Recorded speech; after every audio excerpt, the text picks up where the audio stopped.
பொன் வெள்ளியை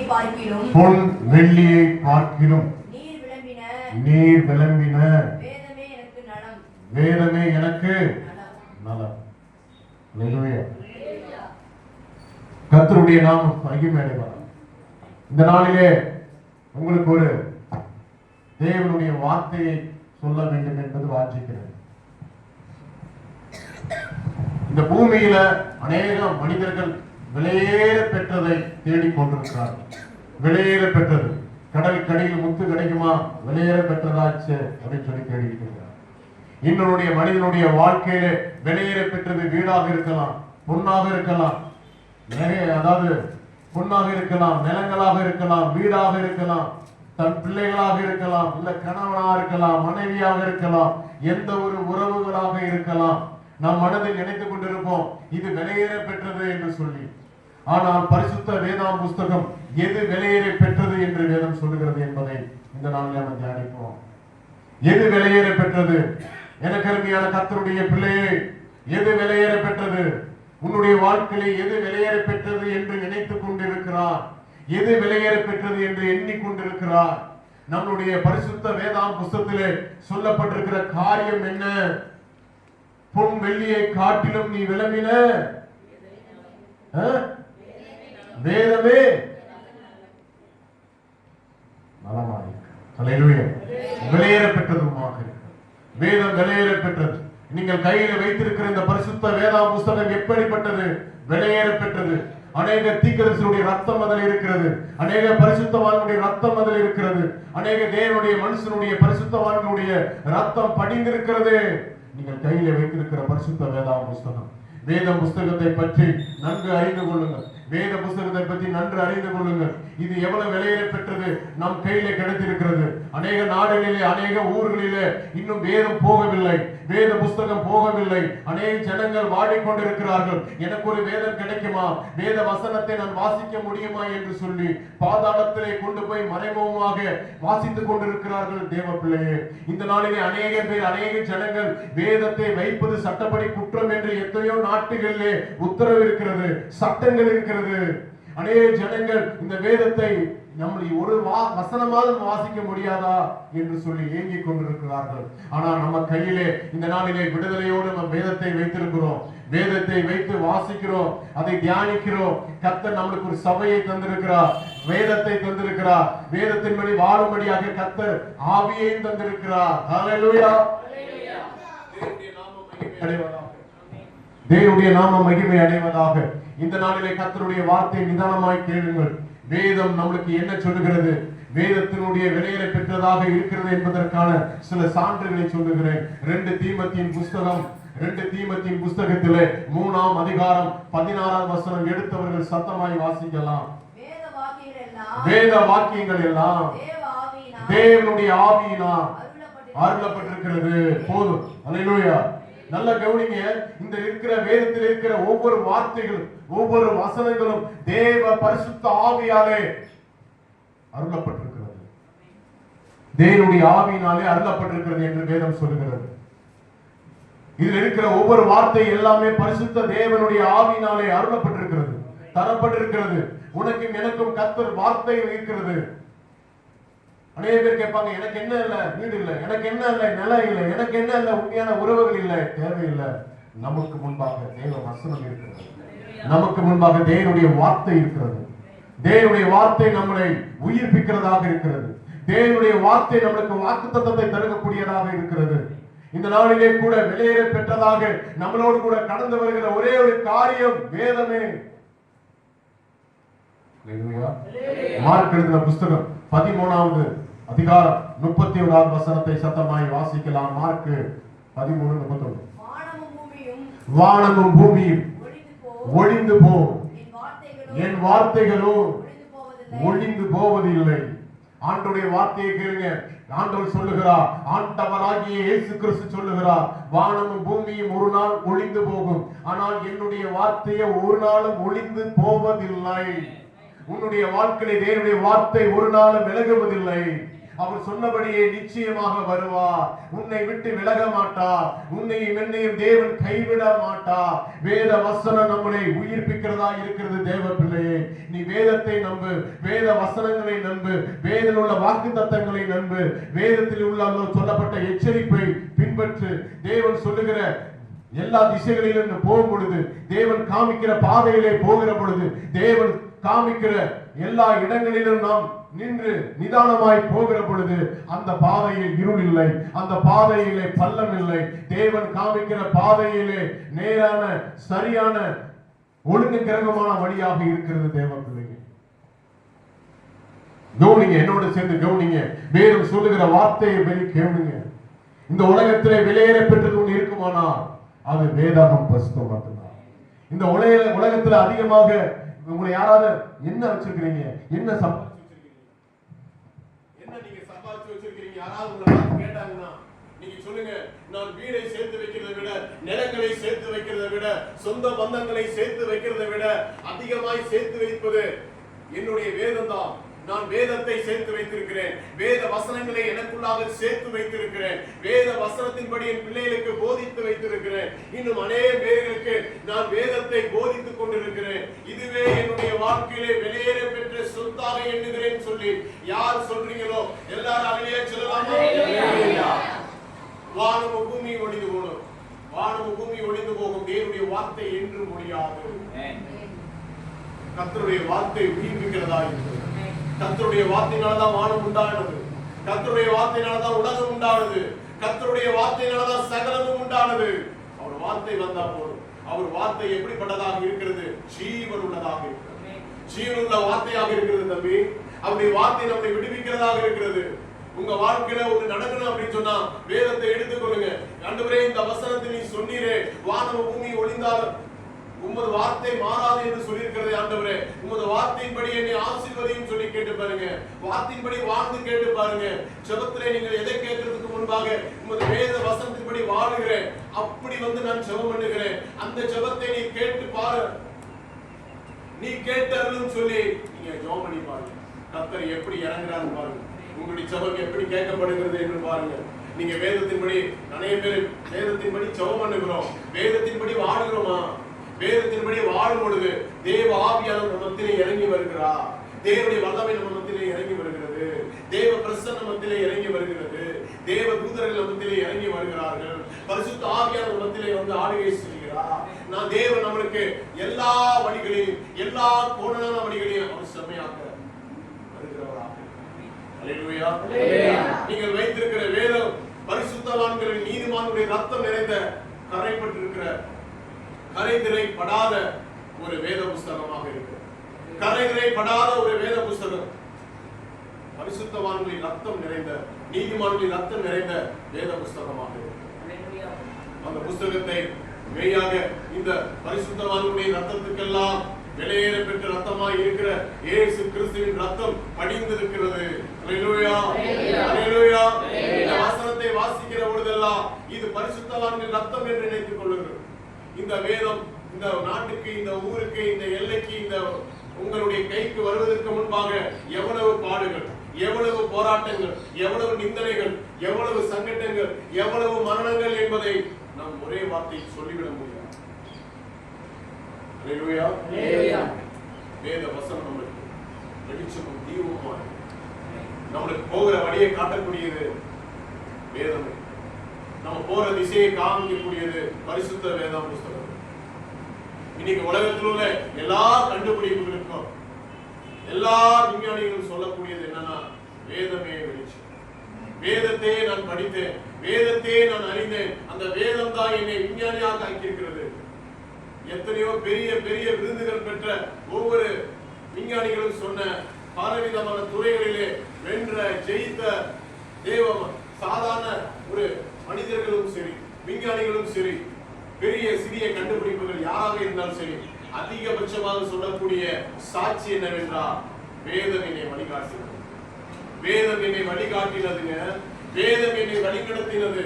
வேதத்தை படித்துதான் இந்த ஆராய்ச்சியை தொடங்கினேன். வேதத்தை படித்துதான் இந்த ஆராய்ச்சியை நான் செய்தேன் என்று சொல்றேன். வேதத்தை நம்பியவர்கள் ஒரு நாளும் கெட்டு போனதே.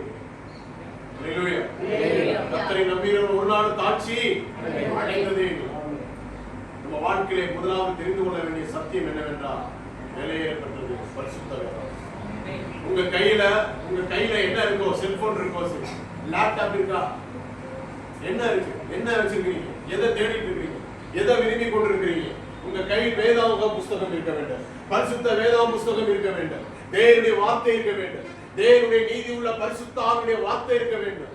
எந்த கையில வேதம் இருக்கிறதோ, எந்தருடைய மனுஷன் வேதத்தை சுமக்கிறார்களோ கர்த்தர் அவர்களை சுமப்பார், கர்த்தர் அவர்களை நடத்துவார். வேதத்தை எவன் சுமக்கிறானோ, வேதத்தை எவன் கூச்சப்படாமல் எடுத்துக்கொண்டு வருகிறானோ, அவருடைய கையிலே, அவருடைய பையிலே, அவருடைய இருக்கையிலே, அவருடைய போக்குவரத்திலே வேதம் ஒன்று இருக்குமானால் கர்த்தரும் இருப்பார், கர்த்தருடைய வார்த்தையும் இருக்கு, கர்த்தருடைய வசனமும் இருக்கு.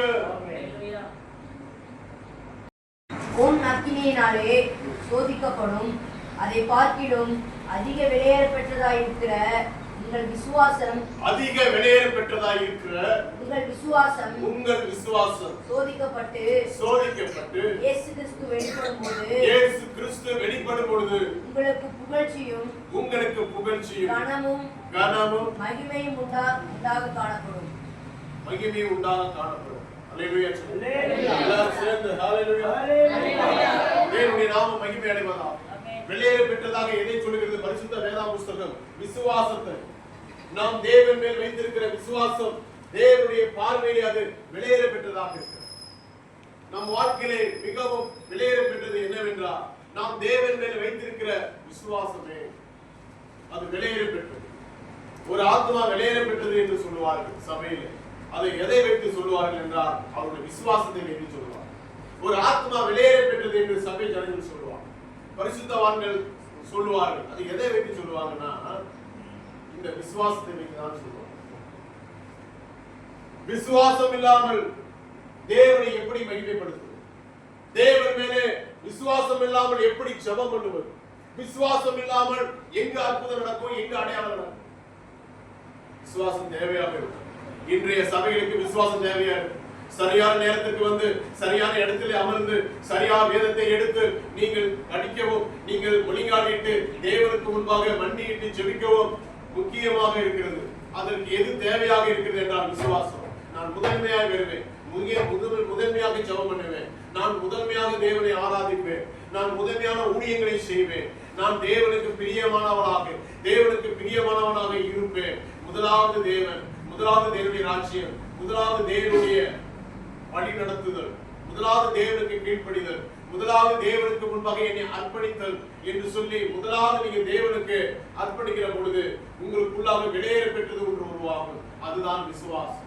அந்த விசுவாசம் உங்களுக்குள்ளாக ஊடுருவி அது ஆவியின் கனியலாகி, அது ஆவியின் வரங்களாகி, அது உங்களுக்குள்ள தேவனுடைய பலனாகி, தேவ ஆவியால் நிரப்பப்பட்டு விசுவாசத்தால் நிரப்பப்பட்டவர்களாக, விசுவாசத்தால் ஆளுகை செய்யப்பட்டவர்களாக நீங்கள் தேவனுடைய ஆலயத்திலே கீழ்ப்படுகிறபடி எந்த அளவுக்கு நீங்க விசுவாசிக்கிறீங்களோ, எந்த அளவுக்கு நீங்க கீழ்ப்படுகிறீங்களோ அந்த அளவிற்கு தேவன் உங்களை உயர்த்துவார். அன்பான கர்த்தருடைய பிள்ளை, கேரளாவில் ஒரு நடந்த சம்பவத்தை நான் உங்களுக்கு சொல்ல வேண்டும். கேரளாவில் நடந்த ஒரு சம்பவத்தை சொல்ல வேண்டும். ரொம்ப ஆண்டுகளாக அவங்களுக்கு குழந்தை இல்லை, பல ஆண்டுகளாக அவங்களுக்கு குழந்தையே கிடையாது, குழந்தையே இல்லாத இருந்தார். ரொம்ப நாள் நினைச்சு அவங்களுக்கு கரு உண்டானது, குழந்தை சிசு பிறக்கக்கூடியதாக இருந்தது. ஒரே மகிழ்ச்சி, ஒரே ஆனந்தம். அவர் கணவர் தன்னுடைய மனைவியை தாங்கினார், குழந்தைக்காக காத்திருந்தார்கள், ஜெபம் பண்ணினார்கள், தேவாலயத்துக்கு போய் கர்த்தருடைய சமூகத்திலே ஜெபம் பண்ணினார்கள், மிகவும் மகிழ்ச்சியாக மிகவும் ஆனந்தமாக இருந்தார்கள். சரியாக 7 மாதம் கழித்து அவர்கள் மறுபடியும் மருத்துவமனையிலே போய் பார்க்கிற பொழுது, ஸ்கேன் பண்ணி குழந்தையுடைய நிலைமையை பார்க்கிற பொழுது அந்த டாக்டர் சொன்னாரு, உங்களுக்கு ஒரு சங்கடமான ஒரு காரியத்தை சொல்ல போகிறேன், சொல்லுங்க டாக்டர் என்று சொல்லி அவர் கணவர் கேட்டார். அதற்கு சொன்னார், வயிற்றில் இருக்கிற அந்த குழந்தை மிகவும் ஆபத்தான நிலையில் இருக்கிறது, அதனுடைய முதுகு பகுதியில பெரிய கட்டி இருக்கிறதை பார்க்கிறேன், அதனுடைய முகங்கள் எல்லாமே புண்களால் இருக்கிறது, பெரிய கட்டிகளாக இருக்கிறது, அந்த குழந்தை பிறந்தாலும் அதனால் எதுவும் செய்ய முடியாது, எதுவும் பண்ண முடியாது, அதனால அந்த குழந்தையை கருணை கொடை பண்ணிவிடலாம் என்று மருத்துவர் சொன்னார். கருணை கொலை பண்ணி விடலாம்னு சொல்லி மருத்துவர் சொன்னாரு. அப்ப அவர் போனாரு, போய் தன்னுடைய மனைவியை சொன்னாரு, இப்படி காரியமாயிருக்கு. அழுதார்கள். ஆண்டவரே, எனக்கு ஏன் ஆண்டவரே இப்படிப்பட்ட குழந்தையை தரணும்னு சொல்லி கதறினார். அழுதார்கள். அவரும் தனியாகி போனார், ஜெபம் பண்ணினார், தேவனுடைய வார்த்தையை பெற்றுக் கொண்டார். அப்பொழுது மறுபடியும் மருத்துவரிடம் வந்து அவர் சொன்னாரு, ஐயா, இந்த குழந்தை எப்படி பிறந்தாலும் பரவாயில்ல, கொல்ல வேண்டாம்னு சொன்னாரு. சரியான நேரத்துல 9 மாதத்துல இந்த குழந்தை பிறந்தது. 9 மாதத்துல அந்த பிறந்த குழந்தையை அவர் கையில கொடுத்தாங்க. தாயாட்ட கொடுக்க முடியாத சூழ்நிலை, அவங்க சீரியஸா இருந்ததுனால அவங்க அவசர பிரிவில் இருந்தாங்க. அந்த ஒரு நாள் இவர்தான் கையிலே வைத்திருந்தார். அந்த குழந்தையை முதுகில பெரிய கட்டி இருந்தது, வாயெல்லாம் அப்படியே பெரிய கொப்பளங்களாக இருந்தது. அந்த குழந்தை மூச்சு விட ரொம்ப சிரமப்பட்டு கொண்டிருந்தது. அப்பொழுது அந்த தகப்பன் அந்த குழந்தையுடைய முதுகை தடவி தடவி தடவி, ஏசப்பா ஏசப்பா இருக்கிறாரு, அழுகாதமா அழுகாதமான்னு சொல்லி அவர் அந்த குழந்தைய அப்படியே ஜெபம் பண்ணி கொண்டே இருந்தா. ஒரு நாள் பாத்தீங்கன்னு சொன்னா அந்த குழந்தைய அவர் அப்படியே அந்த குழந்தைய வச்சு ஜெபம் பண்ணாராம். அந்த தகப்பன் அப்படியா ஜெபம் பண்ணாராம். என்ன ஜெபம் பண்ணாருன்னா, ஆண்டவரே, இந்த குழந்தையை வளர்க்கக்கூடிய நிலத்தை, விசுவாசத்தை, உண்மையில் வைத்திருக்கிற விசுவாசத்தை எனக்கு என் மனைவிக்கு தாரும் என்று சொல்லி ஜெபம் பண்ணி முடித்த உடனே அப்புறம் டாக்டர்ஸ் கூப்பிட்டுருக்காங்க, நர்ஸ் கூப்பிட்டுருக்காங்க, குழந்தைக்கு பால் கொடுத்து குழந்தையை கொண்டு வாங்க அப்படின்னு சொல்லி குழந்தையை கொண்டு வரும் பொழுது அவருடைய மனைவியில் அவர் கொடுக்கிறாரு. தாயானவர் தன் குழந்தையை வாங்குகிறார். வாங்கி பார்த்து முடியுமா, முதுகலாம் இப்படி கட்டியா இருக்கிறது பார்த்து வாங்குன்னு சொல்லி வாங்கி இருக்கிறாங்க. தொட்டு பார்த்துடா முதுகுல கட்டியிருக்காங்க. ஒண்ணு காணும். முகத்தை பார்த்தா முகமும் நல்லா இருக்கு, பிறந்த குழந்தை எப்படி இருக்குமோ அப்படியே இருக்கு. என்னங்க ஒண்ணுமே இல்லை, நல்லா இருக்கு குழந்தை. அங்கேயே அந்த குழந்தைய வாங்கி நேரு மொழிகால் ஜெபம் பண்ணிடுவாங்க. ஆண்டவரே, விசுவாசிக்கிறேன் ஆண்டவரே, நீ கொடுத்தால் சாதாரணமாய் கொடுக்க மாட்டேன், நீ எப்படி கொடுத்தாலும் அந்த நோக்கத்தோடு தான் ஆண்டவரே கொடுப்பேன். உண்மை விசுவாசிக்கிறேன், இன்னும் விசுவாசிக்கிறேன். வேதம் சொல்லுகிறது, சில பேர் அற்புதத்தை அடையாளத்தை பார்க்காவிலே விசுவாசிக்க மாட்டார்கள். எனக்கு அருமையான கர்த்தருடைய பிள்ளையே, உன் வாழ்க்கையில அற்புதம் செய்தாலும் சரி, அற்புதம் செய்யாவிட்டாலும் சரி, நீ இயேசுவை விசுவாசி, தேவனை விசுவாசி, கர்த்தருடைய ஆவியை விசுவாசி, கர்த்தருடைய வார்த்தையை விசுவாசி, வேதத்தை விசுவாசி. தேவன் உன்னோடு கூட இருக்கிறார். அவர் கர்த்தர் நிச்சயம் உன்னுடைய வாழ்க்கையிலே இறங்கி அற்புதம் செய்வார் என்று சொல்லி முழுமையாய் உண்மையாய் நேர்த்தியாய் எங்கும் எந்த இடத்திலும் எந்த திசையிலும் நீ இயேசுவை விசுவாசித்து நம்பிக்கொண்டே இரு. விசுவாசம் ஒரு நாளும் கலந்து போகக்கூடாது. நம்பிக்கை ஒரு நாளும் கலந்து போகக்கூடாது. உன்னுடைய விசுவாசமே விலையேறப்பட்டதா. கடுகளவாத விசுவாசம் இருந்தால் இந்த மலையை பார்த்து பேர்ந்து போய் என்று சொன்னால் அப்படி ஆகும் என்று சொன்னார். விசுவாசம் இல்லாமல் தேவனை மகிமைப்படுத்தாது, அதாவது விசுவாசம் இல்லாமல் தேவனை மகிமைப்படுத்துறது கூடாத காரியம். விசுவாசம் தான் முக்கியம். தேவன் மேல வச்சிருக்கிற விசுவாசம் முக்கியம். நீ ஆலயத்துக்கு ஏன் முதலாவது வர வேண்டும், சீக்கிரமா ஏன் வர வேண்டும்? இயேசு உனக்கு முன்பாக வந்து விடுவா. நீ அதிகாலமே ஏன் தேவ சமூகத்தில் போய் நிற்க வேண்டும். தேவனுடைய எழுப்பினதே அவர்தான். உனக்கு எனக்கும் ஜீவனை தந்ததே தேவன் தான். அவருக்கு நன்றி சொல்லாமல் யாருக்கு, அவருக்கு சோத்திரம் சொல்லாமல் பின் யாருக்கு செலுத்துவோம்? எனக்கு அருமையான கர்த்தருடைய பிள்ளையே, எல்லா முதன்மையான காரியத்தையும் தேவனே முன்பாக வைங்க. அவரே விசுவாசமா வைங்க. கர்த்தர் நிச்சயமாக நம்முடைய விசுவாசத்தை இன்னும் விலையேற பெற்றதாக மாற்றுவார். அல்லேலூயா. எடுத்து வாசிக்கலாம். 2 கொரிந்தியர் 5ஆம் அதிகாரம் 6வது வசனம். 2 கொரிந்தியர் 5:6. நாம் தரிசித்து நடவாமல் விசுவாசித்து நடக்கிறோம். ஆமா, நம்ம தரிசித்து நடக்கலங்க. நம்ம தொட்டு கும்பிட்டு வரல, கண்ணத்துல போட்டுட்டு நம்ம போல. நம்ம எப்படி வந்திருக்கிறோம்? விசுவாசித்து வந்திருக்கிறோம். ஆண்டவரே, எனக்கு நீ இதை செய்தீர் என்றால் நான் உனக்கு செய்கிறேன்.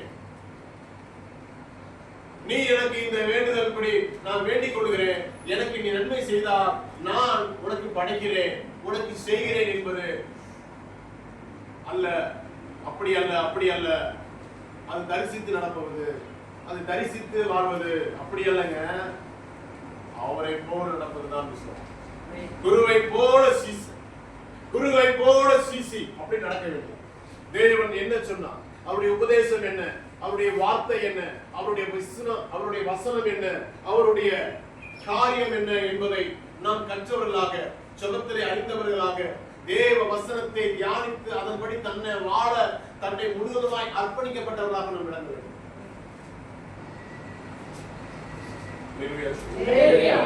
தன்னை அர்ப்பணித்தவர்களாக வேத வசனம் நம்மளை வழி நடத்தக்கூடியதாக. நம்முடைய விசுவாசம் எப்படிப்பட்டதா இருக்கணும்? விசுவாசத்தில் நடக்கிறதா, விசுவாசத்தின்படி பேசுகிறவன் அல்ல, விசுவாசத்தின்படி பேசுகிறவன் அல்ல, விசுவாசத்தின்படி வாழும். விசுவாசிக்கிறவன் பதற மாட்டாங்க. விசுவாசிக்கிறவன் ஒரு நாளும் பதறான். விசுவாசிக்கிறவனுக்கு பதட்டம் கர்த்தர் பார்த்து கர்த்தர் செய்வார். கர்த்தர் கைவிட மாட்டார். கர்த்தர் என்னை ஏந்துகிறார். கர்த்தர் என்னை தாங்குவார். கர்த்தர் எதை செய்தாலும் ஸ்தோத்திரம், கர்த்தர் கொடுத்தாலும் ஸ்தோத்திரம், எடுத்தாலும் ஸ்தோத்திரம் என்று சொல்லுவார். விசுவாசத்தை பாருங்க. யோபு புத்தகத்தை எடுத்து பாருங்க. அவன் எந்த அளவுக்கு விசுவாசம் உள்ளவனாக இருந்தான். யோபு புத்தகத்தை வாசிக்கிற பொழுது எந்த அளவுக்கு அவர் விசுவாசம் உள்ளவனாக இருந்தார். அப்போஸ்தலர் நடவடிக்கைகளை எடுத்து படிச்சு பாருங்க. விசுவாசிகள் ஆதி திருச்சபையில் எந்த அளவுக்கு விசுவாசமா இருந்தார்கள். ஆதி திருச்சபையை போட்டிருக்கிறது, அவர்கள் விசுவாசத்திலே, ஜெபத்திலே, வேண்டுதலே எப்பொழுதும் தரித்திருந்தார்கள் என்று வேதத்திலே போடப்பட்டிருக்கிறது. ரோமருக்கு எழுதின புத்தகம் 10ஆம் அதிகாரம் 11ஆம் வசனம் என்ன போட்டிருக்கிறது வாசிங்க. அவரை விசுவாசிக்கிறவன் எவனோ அவன் வெட்கப்படுவதில்லை என்று வேதம் சொல்லுகிறது. பரிசுத்த வேத புத்தகம் சொல்லுகிறது. ஹalleluya. அவரை விசுவாசிக்கிறவர்கள் வெட்கப்பட்டு போவதில்லை. வேதத்தை நம்பினவங்க எதை வெட்கப்பட்டாங்க? ஆலயத்துக்கு போனவங்க எவ்வளவு வெட்கப்பட்டாங்க? வரலாறை பாருங்க. சபை திருச்சபை வரலாறுகளை பாருங்க. வேதத்துக்கு முன்பாக தன்னை அர்ப்பணித்து வாழ ஒப்பு கொடுத்தவர்கள் யார் வெட்கப்பட்டார்கள்?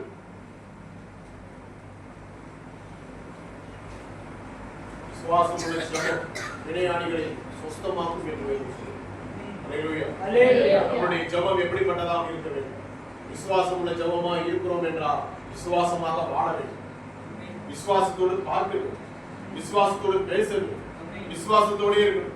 ஒருத்தரை பார்த்து நம்ம என்ன சொல்லக்கூடாது? இவன் உருப்பட மாட்டான், இவன் தேர மாட்டான்னு சொல்லக்கூடாது.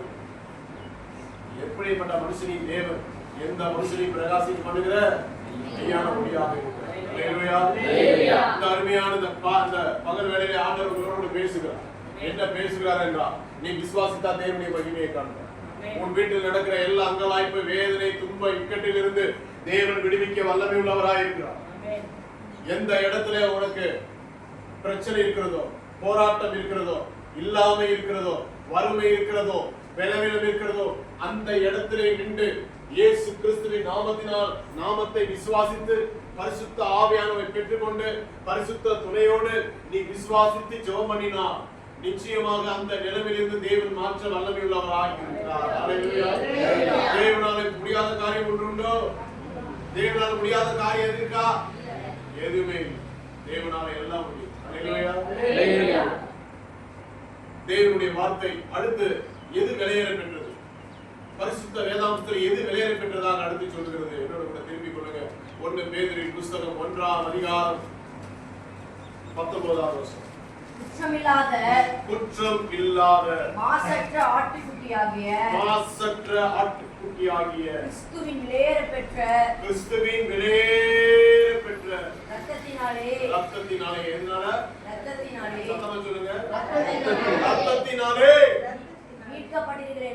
மீட்கப்பட்டிருக்கிறீர்கள் என்று அறிந்திருக்கிறீர்களே. இயேசு கிறிஸ்துவின் இரத்தத்தினாலதான் நாம் மீட்கப்பட்டோம் என்று வசனம் சொல்லுகிறது. இயேசு கிறிஸ்துவின் ரத்தம் எப்பேற்பட்ட ரத்தம்? கரை நிறை பிழை இல்லாத ரத்தம். இயேசுவின் ரத்தம் எப்பேற்பட்ட ரத்தம்? நீதிமான்களின் ரத்தம், நீதிமான்களின் தேவனுடைய ரத்தம். இயேசு கிறிஸ்துவின் ரத்தம் எப்பேற்பட்டது? அது பரிசுத்தவான்களின் உன்னதமான தேவனுடைய ரத்தமாய் இருக்கிறது. இயேசு கிறிஸ்துவின் ரத்தம் எப்பேற்பட்டதாக இருக்கிறது? தேவ ஆட்டுக்குட்டி ரத்தமாக இருக்கிறது.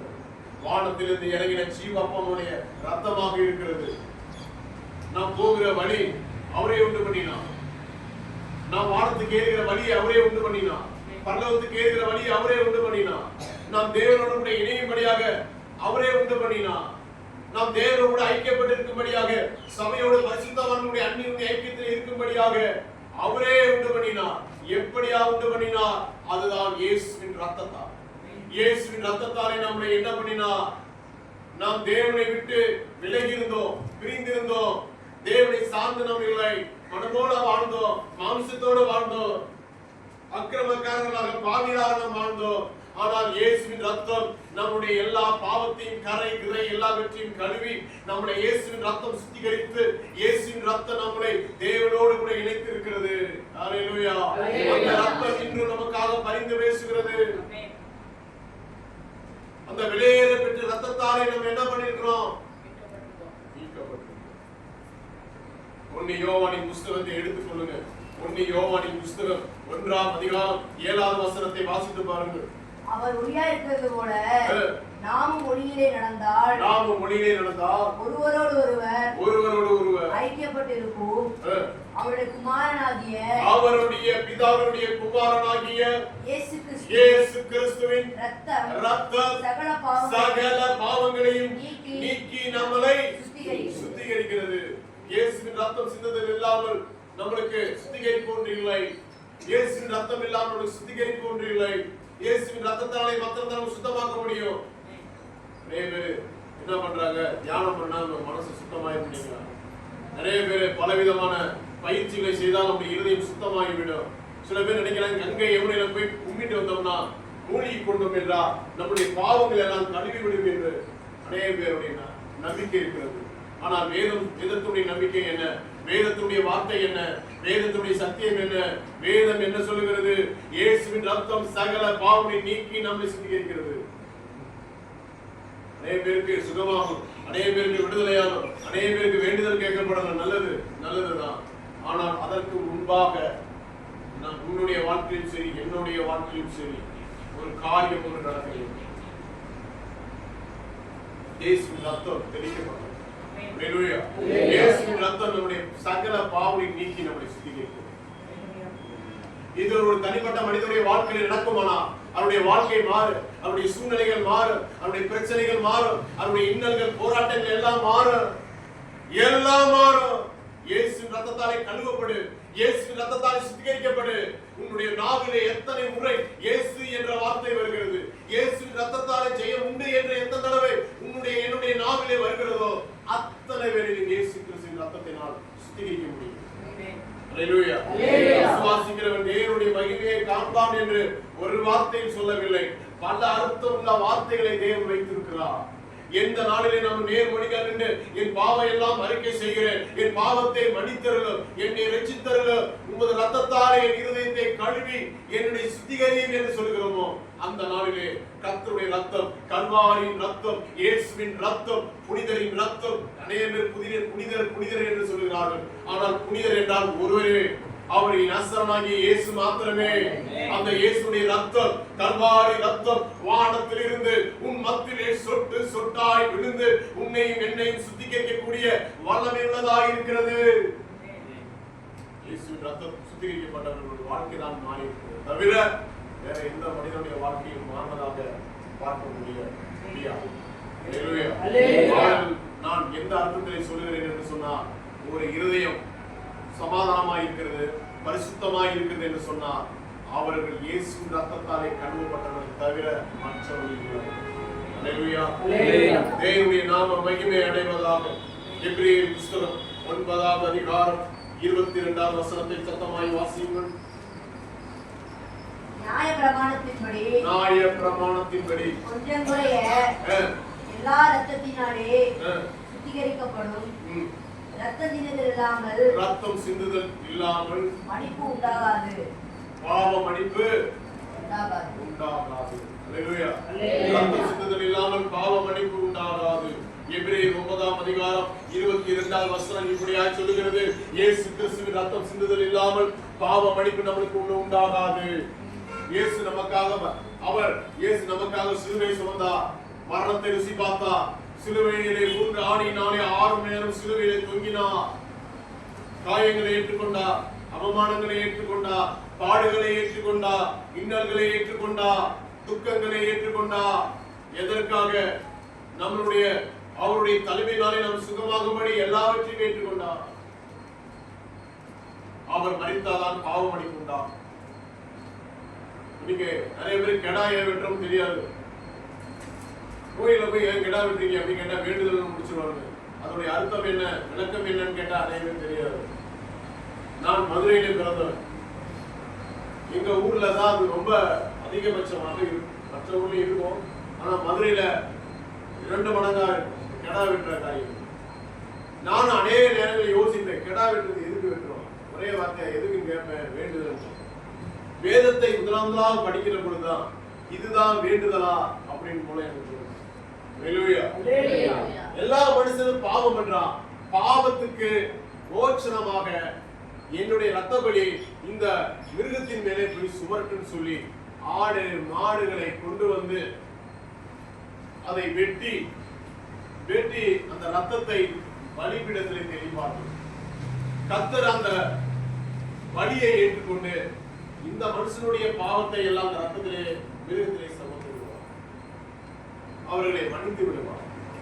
இது ஒரு நியாயப்பிரமாண புத்தகத்தில் எழுதப்பட்ட சட்டம். ஆனால் உலக மக்கள் என்ன பண்ணிட்டாங்க, ஒரு ஃபார்முலா ஆகிட்டு, நான் எந்த பாவம் பண்ணுவேன், விபச்சாரம் பண்ணுவேன், பொய் பேசுவேன், கொலை செய்வேன், திருடுவேன், மற்றவங்க பொருளை அவதரிப்பேன், அதற்கு பரிகாரமாக நான் ஒரு ஆடை பலி செலுத்துகிறேன், ஒரு காளையை பலி செலுத்துகிறேன், ஒரு புறாவையாவது பலி செலுத்தி விடுகிறேன் அப்படின்னு சொல்லி பலி செலுத்தி கொண்டு. ஆனால் ஆண்டவராகிய தேவனோ, பிதாவாகிய தேவனோ, இனிமே நீங்க பலி செலுத்த வேண்டாம், இனி நீங்க பலி செலுத்துறதுக்கு ஒன்றும் இல்லை, உங்கள் பலிகள் கேட்கப்படாது, உங்களுடைய வேண்டுதல் கேட்கப்படாது, உங்களுடைய விண்ணப்பங்கள் கேட்கப்படாது, பாவ மன்னிப்பு இனி உங்களுக்கு இராமல் போய்விட்டது. ஒரு வழிதான் இருக்கிறது. என்ன வழி? அந்த வழி அப்படின்னு கேட்டா, கடவுளே மனுஷனா உங்களுக்காக சாப்பிடுற, ஏன்னா படைத்தது அவர்தான். அவரே என் பிள்ளை, அவரே எழுதின சட்டத்தை அவர் மாத்த மாட்டார், மாத்த முடியாது. ஏனென்றால் மனமாற அவர் ஒன்றும் மனமுத்தரும் அல்ல, மனுஷனும் அல்ல. அவர் எழுதின சட்டத்தை அவரே மாற்ற மாட்டார். அதனாலதான் ஆண்டவர் என்ன பண்ணாரு, ஒருவன் பாவம் செய்தால் ரத்தம் சிந்த வேண்டும் என்பது நியாயப்பிரமாணம். ஆனால் அந்த நியாயப்பிரமாணத்தை உடைக்கும்படியாக இயேசுவே தேவ ஆட்டுக்குட்டியாக இந்த பூமிக்கு வந்தார். பிதாவின் ஒரே பேரான குமாரனே இந்த பூமிக்கு வந்தார். அவர் பரிசுத்தமாய் வாழ்ந்தார். உன்னதமான ஆவி நிலையிட்டு கருவிட்டு அவர் பிறந்தார். அவர் எல்லா சட்டங்களையும் படைத்தார், எல்லா சட்டங்களையும் அவர் படித்தார், எல்லாத்துக்கும் கீழ்ப்படிந்திருந்தார். சிலுவை மரண வரைக்கும் தன்னை தாழ்த்தி கீழ்ப்படித்தவராக இருந்தார். அவர் உண்மை உள்ளவராக இருந்தார். அவர் தேவ ஆவி உடையவராக இருந்தார். அபிஷேகம் பண்ணப்பட்டவராக இருந்தார். அவர் குருடன் கண்களை, செவிடன் காதுகளை, ஊமையாளர்களை பேச வைக்கிற தேவன் மாத்திரம் அல்ல, மரித்தவனை உயிரோடு கூட எழுப்புகிற தேவனாக இருந்தார். அந்த தேவனுடைய உன்னதமான கரை திரை விலையில்லாத ரத்தமானது, அந்த இயேசு கிறிஸ்துவின் ரத்தமானது, அந்த தேவனுடைய ரத்தமானது முழுவதுமாக சொட்டு சொட்டாக பீறி இந்த பூமிக்கு சிந்தப்பட்டார். இந்த பூமிக்கு சிந்தப்பட்டது ரத்தம் ஒன்றும் கொஞ்ச நஞ்ச ரத்தம் இருந்தது. அதே ஒருத்தன் குத்தி என்ன பண்ணிட்டான், கிழிச்சு எடுத்துட்டான். வேதம் சொல்லப்பட்டிருக்கிறது, என்ன சொல்லப்பட்டிருக்குதுன்னா, அவன் எடுத்து வேல் கம்பை எடுத்து குத்தும் பொழுது ஒரு பக்கம் நீரும் ஒரு பக்கம் ரத்தமும் வந்தது. எனக்கு அறிஞர் கர்த்தருடைய இருந்த மொத்த ரத்தத்தையும் இயேசு கல்வாரியில் சிந்தி விட்டார். அவர் கொஞ்சம் ரத்தம் இருக்கும் போது அவர் சொன்னாரு, இன்னும் வேத வசனம் நிறைவேறும்படியாக தாகமாக இருக்கு, இன்னும் கொஞ்சம் ரத்தம், இந்த ரத்தத்தையும் கொடுத்துட்டு நான் என்ன பண்றேன், வேத வாக்கியம் எல்லாம் நிறைவேற தாகமாக இருக்கிறேன். எனக்கு அருமையான கர்த்தருடைய பிள்ளையே, வேதம் சொல்லுகிறது என்ன, இயேசுவின் ரத்தம் சகல பாவங்களை நீக்கி நம்மை சுத்திகரிக்கும். எபிரேயர் 9:22 என்ன சொல்லுகிறது, ரத்தம் சிந்துதல் இல்லாமல் பாவ மன்னிப்பு இல்லை என்று. அப்ப வேதம் சொல்லுகிறபடியே இயேசுவின் ரத்தம் வெளியேறும். நாவில் அதிகமாக இயேசு ரத்தம் ஜெயம் என்று சொல்லுவோம். பில்லி சுனி அப்படியே அட்டம், செய்வினைகள் அப்படியே பின்னாடி போகும். பிசாசுகள் எல்லாம் அடங்குறதை நீங்க பார்க்க முடியும், அப்படியே ஓய்கிறதை பார்க்க முடியும். உங்க வீட்டிலே கலகம், பிரச்சனை, போராட்டம் வருகிற பொழுது இயேசு கிறிஸ்துவின் ரத்தம் ஜெயம், இயேசுவின் ரத்தம் ஜெயம், இயேசுவின் ரத்தத்தினாலே சுத்திகரியும் ஆண்டவரே என்று சொல்லி பாருங்க. உங்க வீடுகளில் இருக்கிற அமைதி, ஆறுதல் உங்களுக்கு உண்டாகும். ஹல்லேலூயா. வேதம் சொல்லுகிற வெளியேற பெற்றது எது? வேதம் சொல்லுகிற வெளியேற பெற்றது எது? வேதத்தை விட எது பெருசு? வேதத்தை விட எது பெருசு? தேவ வசனத்தை விட எது பெருசு? தேவனுடைய நாம மகிமை அடைவதாக.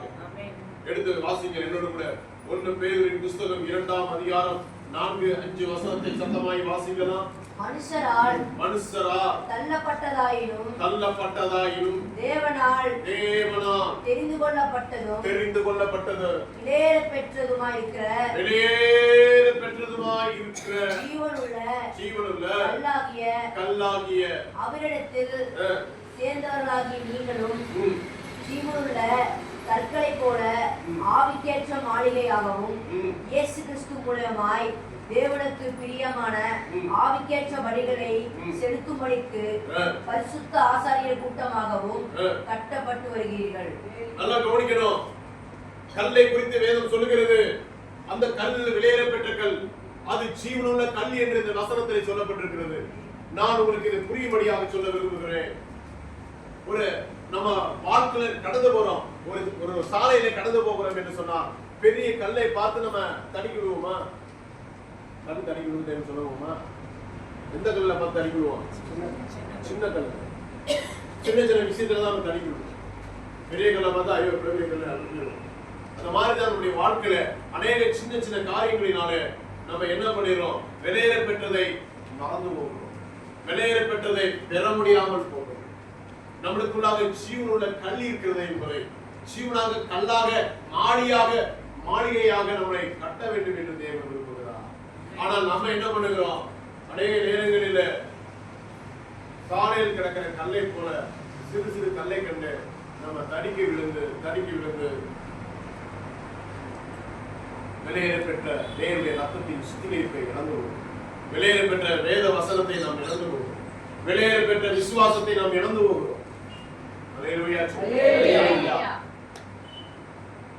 ஜீவனுள்ள கல்லாக தேவன் ஜீவனுள்ள கல்லாக வைக்க தேவன் விரும்புகிறார்.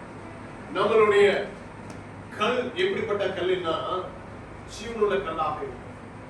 மறுபடியும் ஒரு வசனத்தை வாசிங்க, அப்பதான் உங்களுக்கு அப்போஸ்தலர் நடவடிக்கைகள் புத்தகம் 4ஆம் அதிகாரம் 11வது வசனம். வீடு கட்டுகிறவராகிய உங்களால் அற்பமாய் எண்ணப்பட்ட அவரே மூளைக்கு தலைக்கல்லானவர். ஹல்லேலூயா. இந்த கல்லு ஆகாது, மூளைக்கு தலைக்கல் ஆகாது.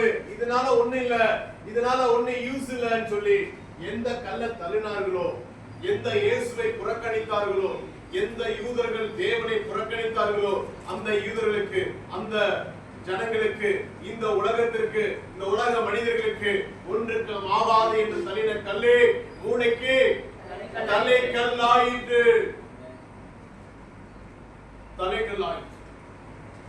அவரே நம்மளுக்கு தலையான கல்லாய். தலைக்கல்ல முன்னாடி வச்சிட்டோம்னா நம்மளுடைய கட்டளை எழுவோம். நாம் கற்களை வைத்து கட்ட விடலாம். தேவ மாளிகையை கட்டி விடலாம். தேவ ராஜ்யத்தை கட்டி விடலாம். நாம் கல்லா இருக்கிறோமா? தேவனுடைய ராஜ்யத்திற்கு கட்டப்படுகிற கல்லா இருக்கிறோமா என்பதுதான் கேள்வி. எபேசியர் புத்தகம் 2ஆம் அதிகாரம் 19 22 வரை வாசிங்க. ஆகையால் எபேசியர் 2ஆம் அதிகாரம் 19 22 வரை. ஆகையால் நீங்கள் இனி அந்நியரும் பரதேசிகளுமாயிராமல் பரிசுத்தவான்களோடே ஒரே நகரத்தாரும் தேவனுடைய வீட்டாருமாயிருந்து அப்போஸ்தலர் தீர்க்கதரிசிகள் என்பவர்களுடைய அஸ்திபாரத்தின் மேல் கட்டப்பட்டவர்களுமாய் இருக்கிறீர்கள். சமாதானமாய் இருக்கிறீர்கள். அதற்கு இயேசு கிறிஸ்து தாமே இயேசு கிறிஸ்து தாமே மூளைக்கல்லாய் இருக்கிறார். மூளைக்கல்லாய் இருக்கிறார். அவர் மேல் மாளிகை முழுவதும் இசைவாய் இணைக்கப்பட்டு கர்த்தருக்குள் பரிசுத்த ஆலயமாக எழும்பியிருக்கிறது. ஆமென் சொல்லுங்க. அல்லேலூயா.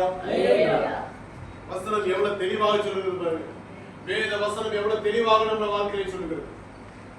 அவரே நம்மளுக்கு தலைக்கல்லா. உன்னை உயர்த்தும்படி, உன்னையும் என்னை உயர்த்தும்படி, உன் பிள்ளைகளை தலைக்கும்படி, உன் சந்ததி வளரும்படி, உன் சந்ததி என் சந்ததியை கர்த்தர் பரிசுத்த ஆசாரிய கூட்டமாக தேவன் வழிநிறுத்தும்படியாக கர்த்தர் அவரை மூளைக்கு தலைக்கல்லானார். அல்லேலூயா சொல்லுங்க. அல்லேலூயா. தேவனுடைய இசைந்து பெரிய அற்புதமான வார்த்தையாக இருக்கு. நம்மளுக்கு யார் தயார்? அநேக பேருக்கு பாத்தீங்கன்னா அநேக பெருமைகள், அநேக ஆஸ்திகளை வைத்துக் கொண்டு நான் என்ன பண்ணிட்டேன், உயர்ந்திருக்கிறேன், உயர்வான இடத்துக்கு இது என்னுடைய வாழ்க்கையில விளையாட பெற்றதாக இருக்கிறது. இதுதான் என் வாழ்க்கையில விளையாட பெற்ற நேரம். ஒவ்வொரு நேரத்தையும் எப்படிலாம் செலவழிக்கிறாங்க தெரியுங்களா? ஒவ்வொரு நாளையும் இந்த ஞாயிற்றுக்கிழமை இந்த காலை வேளையிலிருந்து இந்த இரவு வரைக்கும் எத்தனை பேருக்கு எப்படி செலவழிப்பாங்க தெரியுங்களா? ரோட்ல போக முடியுமா? ஞாயிற்றுக்கிழமை ஆனா ரோட்ல போக முடியுமா? ஞாயிற்றுக்கிழமை ஆனா 9 மணிக்கு மேல ரோட்ல போய் பாருங்க, பக்கத்திலேயே பாருங்க. பயணமே ஆபத்தான பயணமா இருக்கும். ஏனென்றால் இந்த நாள் விடுதலை, இந்த நாள் விடுமுறை நாள், இந்த நாள் வேலை இல்லாத நாள், இந்த நாள் எப்படிப்பட்ட நாள்? மதுபானத்தால் நிறைந்திருக்கிறார். அநேக ஜனங்கள் மதுபானத்தால் நிறைந்து வெறித்து இந்த நாளிலே பார்த்தீங்கன்னா எத்தனை விபத்து பாருங்க. சரியா 9-10 மணிக்கு மேல இந்த இடத்துல மட்டும் நீங்க உட்கார்ந்து பாருங்க, எத்தனை ஆம்புலன்ஸ் போயிட்டு வந்துட்டு இருக்கு. இல்ல பிரதர், அல்லேலூயா. எத்தனை ஆம்புலன்ஸ் நம்ம பார்க்கிறோம். சேலம், நாமக்கல் இந்த ஊரை சுத்தி ஆம்புலன்ஸ் சுத்தி கொண்டே இரவு பகலா. வெளியே பெற்றது எது? அப்துல் கலாம் ஒரு தடவை வெளிநாட்டுக்கு போயிருந்தார். வெளிநாட்டுக்கு போயிருக்கார் அப்துல் கலாம். போன உடனே அங்க இருக்கிற அதிபர்கள் எல்லாம் வரவேற்று ஒரு மீட்டிங் அரேஞ்ச் பண்ணியிருந்தாங்க. ஒரு ஸ்கூல்ல ஒரு மீட்டிங் எல்லாம் பேசுற அப்துல் கலாம் தெரியும் இல்லையா? அப்துல் கலாம் அல்லேலூயா மீட்டிங் அரேஞ்ச் பண்ணியிருந்தாங்க. அந்த மீட்டிங்ல அப்துல் கலாம் கூப்பிட்டு பேசினார். பேசிட்டு இருக்கும்போது தேசிய கீதம் பாடப்பட்டது. தேசிய கீதம் பாடப்பட்டது. ஒரு ஸ்டூடெண்ட்ஸ் பாதி வயசுல இருக்கிற ஸ்டூடெண்ட்ஸ் எல்லாம் எந்திரிச்சாங்க. பின்னாடி இருக்கிற ஸ்டூடெண்ட்ஸ் எந்திரிக்கல.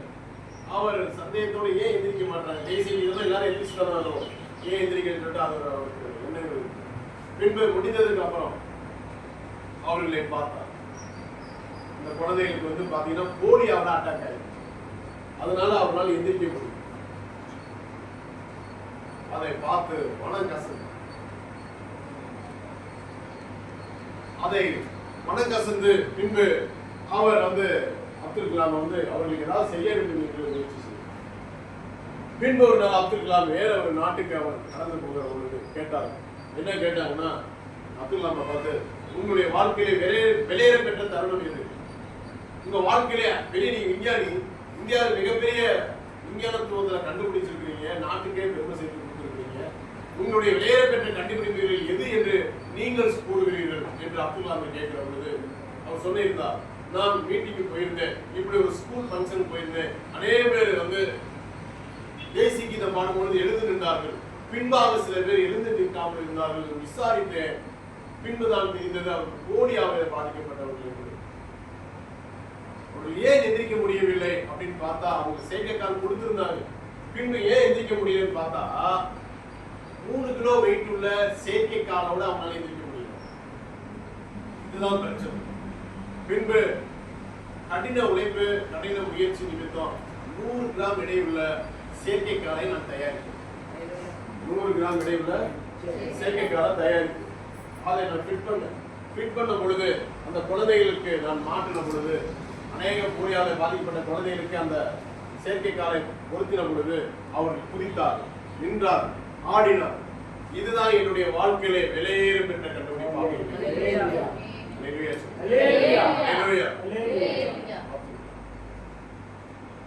அவர் சொன்ன பதிவு நான் ஏன் உங்களுக்கு சொல்றேன் அப்படின்னு சொன்னேன். வெளியேற பெற்றது மனிதனுடைய வாழ்க்கையில எந்த சிரிப்பு, ஒரு சந்தோஷம், ஒரு மகிழ்ச்சி, தன்னை மறந்து சிரித்தது,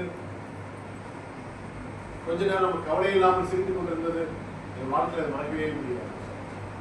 அது விலையேறப்பட்ட தருணம் என்று சொல்றேன், விலையேறப்பட்ட நேரம் என்று சொல்றேன்.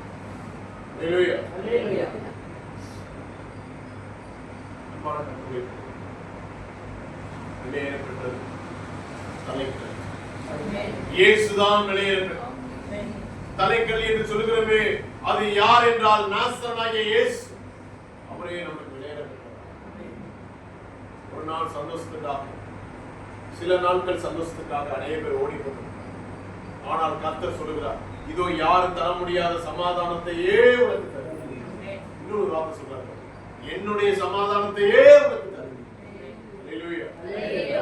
வார்த்தை பாருங்க, ஆண்டவருடைய வார்த்தை, வாக்குத்தத்தத்தை பாருங்க.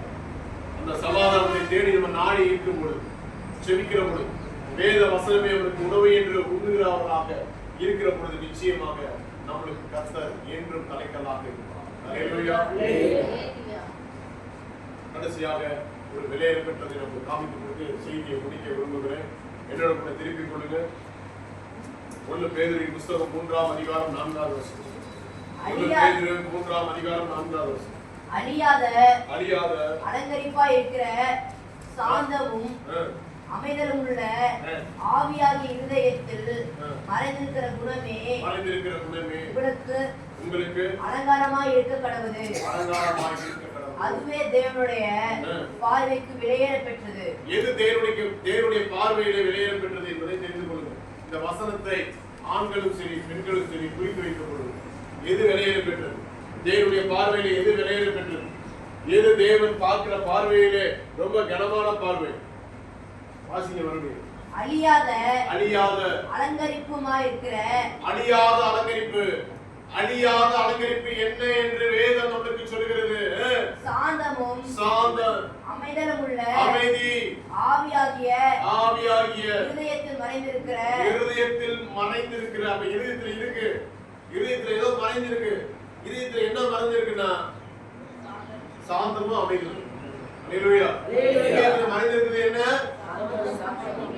இருதயத்தை பார்த்து நீங்களே கேளுங்க, இவ்வளவு நாள் எங்க இருக்கு? இவ்வளவு நாளா எங்க இருந்து? சாந்தமும் அமைதியும் இருதயத்திலே மறைந்திருக்கிறது என்று வேதம் சொல்லுது. எச்சரிக்கை. இருதயத்துல மறைஞ்சிருக்கு, உன் குணத்துல இருக்கு, உன் படைப்புல இருக்கு. நான் உன்னை படைக்கிறப்ப அமைதியில் சாந்தம் உள்ளவனாதான் படைத்தேன். என் படைப்பே இப்படிதான். உன் இருதயத்துல இன்னும் இருக்கிறது.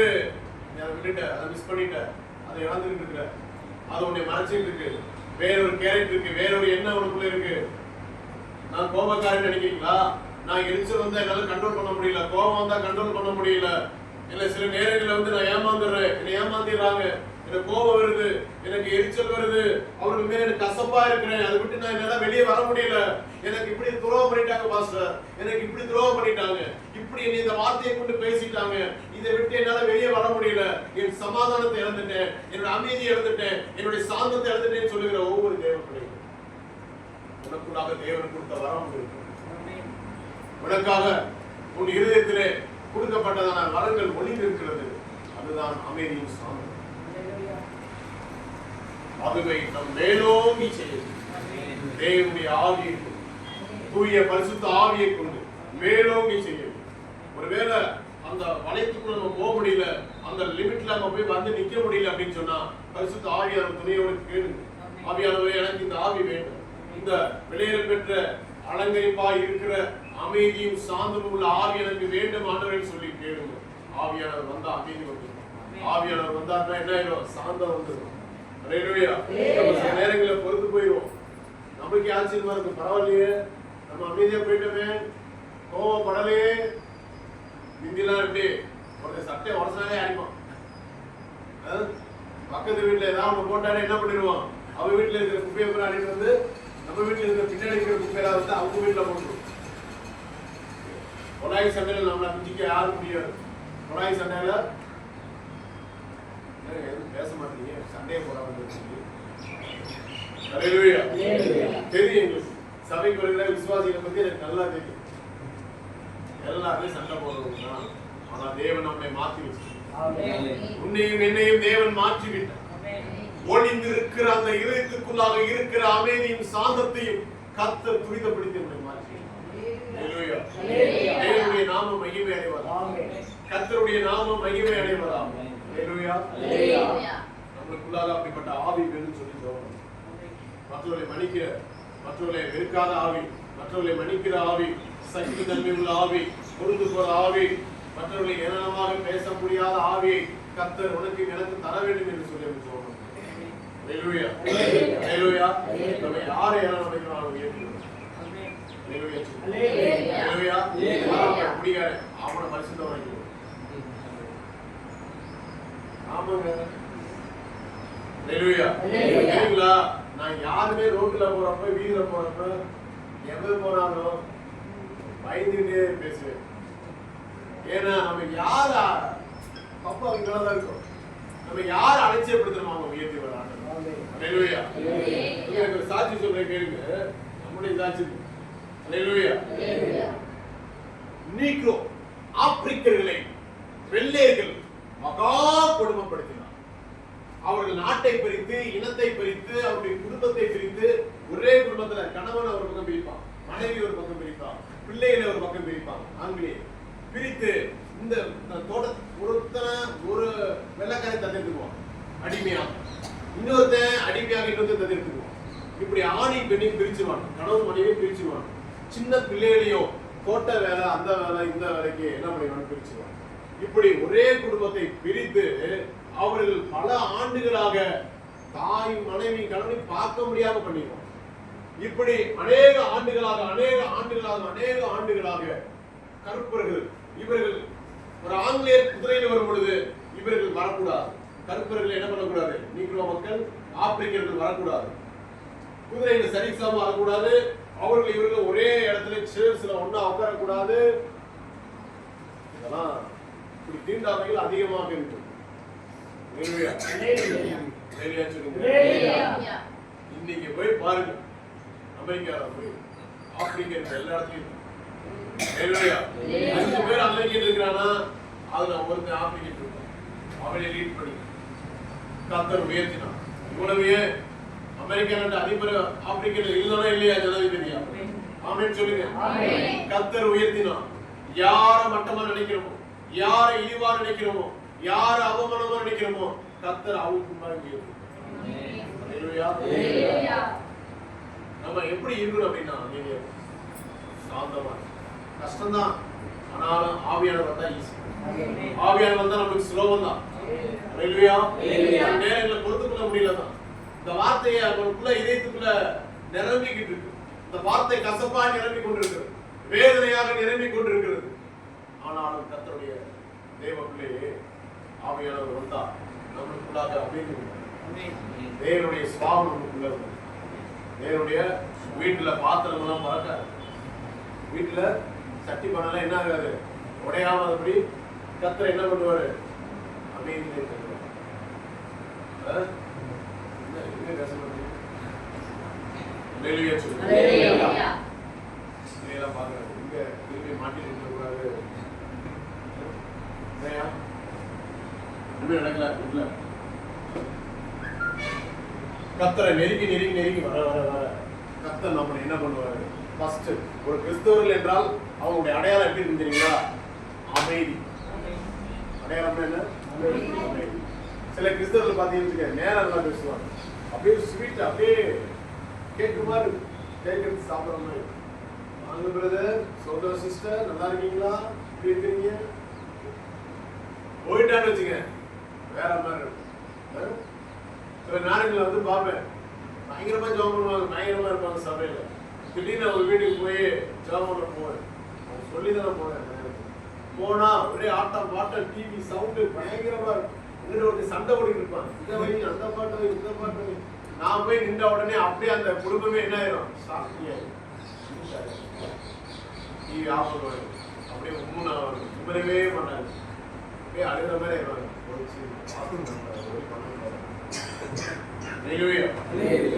இதை விட மோசமாக, இதை விட வாழ்க்கையில மோசமாகும்.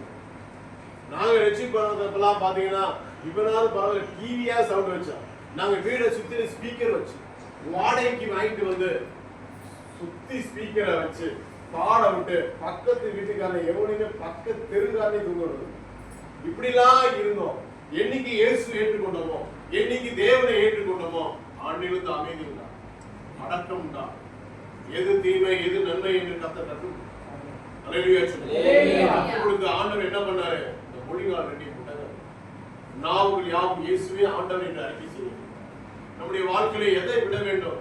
எத்தனையோ என் கூட நானுடைய வாலிப வயசுல 40 பேர் தான் ஒன்னா போகும். 40 பேர் ஒன்னா ஆகும். நீங்க நினைச்சு பாருங்க, அது ஏதோ என்சிசி மாதிரி இருக்கும். 40 பேர் ஒன்னா போயிட்டு ஒன்னா வந்தா எப்படியா இருக்கும்? ஸ்கவுட்ல எல்லாம் என்ன பண்ணுவாங்க? அப்படியே ப்ரேயர் பண்ணிட்டு போவாங்க. அது மாதிரி 40 பேருமே வெட்டி பசங்க, 40 பேருமே தெரு சண்டைக்காரங்க, இந்த 40 பேருமே கேஸ், இந்த 40 பேருமே அக்யூஸ்ட். இப்படிதான் போவோம், இப்படிதான் வருவோம். மெயினா வெளிச்சம்னா பிடிக்காது. ஐயோ வெளிச்சம் நல்ல பிடிக்கும், இருட்டுல தான் இருக்கும். இப்படி இருந்த எங்களை தான் தேவன் என்ன பண்ணினாரு? நான் இயேசுவை ஏற்றுக்கொண்டதுக்கு அப்புறம் 40 பேர் இல்ல, மொத்த ஊர் மக்களுடைய போன் நம்பர் பழக்கம் எல்லாத்தையும் கொடுத்துச்சு. என்னுடைய நண்பர்கள், என்னுடைய தாய் தகவல், என்னுடைய சகோதரர், என்னுடைய உற்றார் உறவினர், எனக்கு கூட்டம் பேர் 1000 பேர் 2000 பேர் வருவாங்க. விசேஷம் வச்சா எனக்கு எதுவுமே வேணாம். சித்தப்பே வேணாம், பெரியப்பே வேணாம், சித்தி வேணாம், யாரு வேணும், குறிப்பாக நண்பர்கள் வேண்டாம். எனக்கு எது வேணும்னா கர்த்தர் காமிக்கிற பாதை தான் வேணும். கர்த்தர் பார்த்து இவன் சகோதரனா நான் சகோதரன், இவரு என் அப்பாவா அப்பா, இது அம்மாவா இது அம்மா, இதே போல் இந்த உறவுகளே போதுமான என்று சொல்லி இந்த வேதத்தை என்னோட அடிப்படையாக சாட்சியாக சொல்றேன். இப்படிதான் நான் வாழ்றேன். என்னுடைய டிராவலிங் வந்து வெளியே நான் போறேன்னு சொன்னா, சொந்த பந்தத்தை தேடி நான் போறேன்னு சொன்னா வருஷத்துக்கு 1-2 சொல்லிடலாம். நான் அதிகபட்சமாக இந்த ஊர் மக்களுக்காக, என் குடும்பமானது, என் நானானது, என்னுடைய தனிப்பட்ட வாழ்க்கையானது, நாங்கள் இங்கேயே செலவழிச்சிருக்கோம். எங்களுடைய உறவுகள் எல்லாமே சபை மக்கள் தான். ஏன் இந்த நேரத்துல தனிப்பட்ட முறையா என்னை பத்தி நான் சொல்ல நினைச்சுக்காதீங்க. நம்முடைய வாழ்க்கை எப்படி மாறி இருக்குது என்பதை ஆச்சரியத்தோடு நான் சொல்லுவேன். இப்படி இருந்த எங்களை கர்த்தர் என்ன பண்ணினாரு? அந்த பழச தேடி போகக்கூடாது, பழைய உறவுகளை தேடி போகக்கூடாது, பழைய நண்பர்களை தேடி இருக்கக்கூடாது.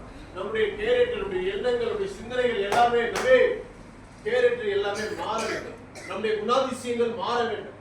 நம்மளுடைய ஆவின் கனியோடு நம்ம வாழ வேண்டும். முழுசாக நம்ம ஜெபம் பண்ணி கொண்டு பழைய ஜென்ம சுபாவத்தோடு நம்ம இருப்போமானா கர்த்தர் நம்ம ஜெபத்தை கேட்க மாட்டார். துதிக்கிற வாயில சபித்தல் புறப்பட்டு வரக்கூடாது என்று வேதம் சொல்லுகிறது. நம்ம ஆண்டவருக்குள்ளாக எப்படி இருக்கணும்? நீடிய சாந்தமா. ஆண்டவருக்குள்ள வந்துட்டாருன்னா சாந்தம். நம்மளுக்குள்ள அதிகமா சொல்ற வார்த்தை என்ன இருக்கு நினைக்கிறீங்க? ஸ்தோத்திரம் தான். ஸ்தோத்திரம் ஸ்தோத்திரம். ஏன் நம்ம மாறணுங்க? தேவன் மாத்த விரும்புகிறார். நான் உலகத்தோட வாழ விரும்புறேன், உலகத்தோட டிஜிட்டல் உலகத்துல நான் வாழ விரும்புறேன். இது பாவம் வேணும், தேவன் வேணும்னா தேவன் வரமாட்டா. ஒரு நாள் நம்ம எதை தேடி போனோமோ, எந்த உலகத்தை தேடி போனோமோ, எந்த பாவத்தை தேடி ஓடணுமோ, எந்த டைம் பாஸ் பண்ணி ஓடணுமோ, எந்த தனி அறையில தனியாக எதை சிந்தித்துக் கொண்டிருந்தாய்? நீ தனிப்பட்ட முறையிலே நீ தனித்து விடப்பட்ட போது நீ எதை சிந்தித்துக் கொண்டிருந்தாயோ அதுதான் உன்னை ஆளுகை செய்யும். நீ தனியா இருக்கிற பொழுது, தனித்து விடும் பொழுது நீ ஜெபம் பண்ணினாயா? தேவனை தேடினாயா? வசனத்தை தேடினாயா? இயேசுவை நம்பினாயா? இயேசுவை விசுவாசித்தாயா? அது உன்னை ஆளுகை செய்யும். நம்மளை யார் ஆளுகை செய்து கொடுக்கிறார்? நம்மளை யார் கண்டுக்கல, நம்மளை யாரும் தேடல, நம்ம பண்ற பாவம் யாருக்கு தெரியாது, நம்மளை யாருமே பார்க்கல நினைக்க வேண்டாம். சர்வவல்லமை தேவன் பார்த்து கொண்டுதான் இருக்கிறார். தேவன் இயேசு பார்த்து கொண்டுதான் இருக்கிறார். அவருக்கு முன்பாக உத்தமமா இருக்கணும். அவருக்கு கொடுத்த வாக்கு என்ன? அவருக்கு முன்பாக பண்ணின பொருத்தனைகள் என்ன? அவருக்கு முன்பாக பண்ணின ஜெபங்கள் என்ன? அவருக்கு முன்பாக பண்ணின வேண்டுதல் என்ன என்பதை மறந்து போகக்கூடாது. என்னுடைய வாழ்க்கையில தனிப்பட்ட முறையில் நான் என்ன யோசிக்கிறேன்னா, சத்தியம் சொல்லும்போது சவுண்ட் வந்தா போதும், மீதி நேரங்கள்ல அமைதியா இருக்கிறதா. சில நேரங்கள் நியாயத்தை பேசணுமே, நீதியை பேசுங்க. நியாயத்தை நீதி பேசுறது தப்பு இல்ல, இது தவறு இல்லையா, இது குற்றம் இல்லையா, இது விட வேண்டியதானே, இப்படி ஏன் பேசுகிறா, இப்படி ஏன் செய்ய, இதெல்லாம் கேட்கலாம்.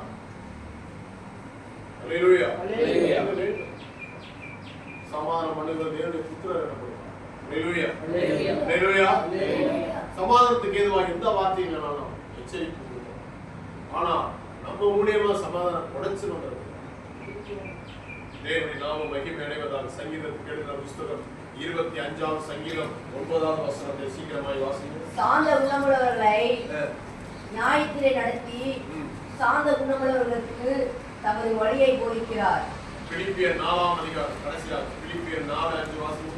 உங்கள் சாந்த குணம் எல்லா மனுஷருக்கும் தெரிந்திருப்பதாக. உங்களுடைய சாந்த குணம் எல்லா மனுஷருக்கும் முன்பாக தெரிந்திருப்பதாக. எனக்கு அருமையான கர்த்தருடைய பிள்ளைகளே, நம்முடைய சாந்த குணம் எல்லா மனுஷருக்கும் முன்பாக தெரிந்திருப்பதாக. எல்லா மனுஷருக்கும் முன்பாக. வீட்டில் ஒரு மாதிரி, வெளியே ஒரு மாதிரி அல்ல, எல்லா இடங்களிலுமே ஒரே மாதிரி. எல்லாரும் எழுந்து வெளியேற பெற்றது எது? முடிந்தவர்கள் எழுந்து நின்று அவருக்காக ஜெபம் பண்ண போறேன்.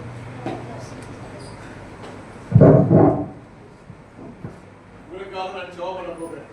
எல்லாரும் எழுந்து நின்று வெளியேற பெற்ற ரத்தத்தாலே நான் என்னை கழுவு சொல்லி கேட்கிற பொழுது நிச்சயமாய் தேவ பிரசன்னம் மத்தியிலே இறங்கி வரக்கூடியதாக இருக்கும்.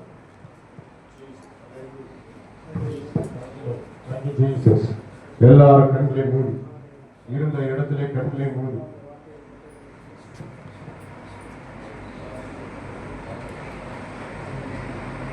எத்தனை பேர் சொல்றீங்க, ஆண்டவரே இரக்கமாய், இயேசுவே இரக்கமாய், தேவனே இரக்கமாய், 14 சிறந்தவரை இரக்கமாய். இன்னும் வளருது. விளையேற பெற்ற ஒரு ரத்தத்தை உணர்கிறேன், விளையேற பெற்ற ஒரு வசனத்தை உணர்கிறேன், விளையேற பெற்ற நீ தந்ததான விசுவாசத்தை உணர்கிறேன். விசுவாசத்தை தொடங்குறவர் முட்டிக்கிறவருமாய் தேவனே, உமது வெளியேற பெற்ற ஆண்டவரே அப்பா ரத்தத்தை உணர்ந்து நான் செபிக்கிறேன். ஆண்டவரை ஒன்றுக்கும் ஆகாது என்று தலையில கல்லே மூளைக்கு தலைக்கல் ஆயிற்று என்று வசனம் சொல்கிறது. இப்பொழுது கூட கர்த்தாவே என் ஆண்டவரே இறங்கி வா, இயேசுவே இறங்கி வா. ஆண்டவரே அப்பா இந்த நாளில் ஒரு மாற்றம் உண்டா. ஆண்டவர் ரத்தத்தாலே என்னை கழுவு. ரத்தம் சிந்ததில் இல்லாமல் பாவம் பழிப்பு இல்லை. இயேசுவின் ரத்தம் சகல பாவம் இன்னைக்கு நம்ம சுத்திகரிக்கிறது என்று வேதம் சொல்கிறது. இப்பொழுது கூட தேவனே எங்களை பரிசுத்தப்படுத்து, எங்களை பரிசுத்தப்படுத்து, எங்களை பரிசுத்தப்படுத்து, எங்களை பரிசுத்தப்படுத்து, எங்களை பரிசுத்தப்படுத்து. தேவனை பரிசுத்தப்படுத்து, ராஜாவை பரிசுத்தப்படுத்து, ராஜாதி ராஜாவை பரிசுத்தப்படுத்து.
வாழ்க்கையை மாற்றினார். 40 பேரோடு சுத்தி தெருவாய் சுத்தி கொண்டிருந்த என்னை கர்த்தர் ஒரு நாள் தொட்டார். இன்னைக்கு அந்த 40 பேர் பார்த்தா என்னை கண்டு ஓடிடுவாங்க. நீ பழைய ரமேஷே இல்லை, பழைய மனுஷனே நீ இல்லைன்னு சொல்ற.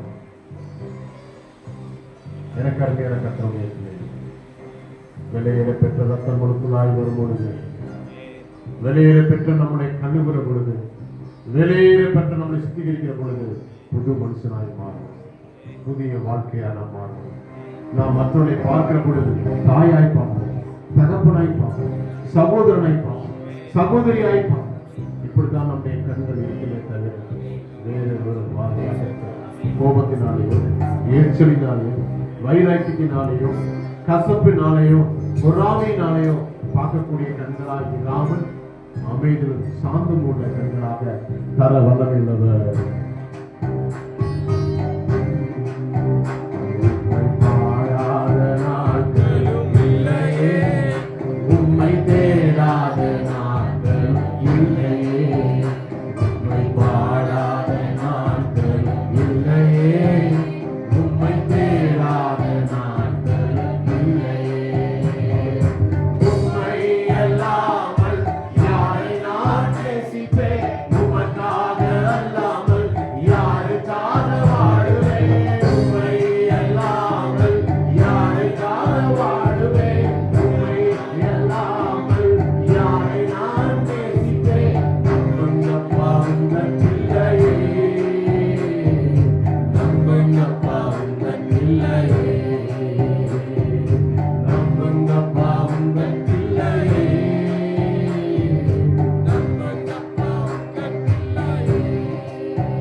இப்பொழுது கூட எங்களை மிகவும் அதிகமாக நேசிக்கிற அன்பின் வெளியேற பெற்ற ஒரு வசனம் எங்களுடைய கண்கள் திறக்கப்பட, வெளியேற பெற்ற ஆண்டவரே வேதம் எங்களுடைய கண்களுக்கு முன்பாக திறக்கப்பட்டது.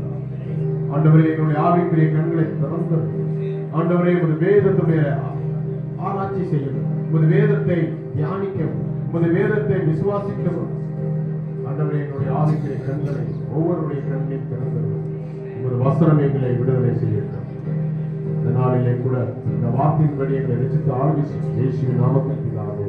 ஆமென். இப்பொழுது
கட்டு இருக்கு அதான் ஜோமனுன்னு சொல்றவங்க சனிக்கிழமை வாங்க.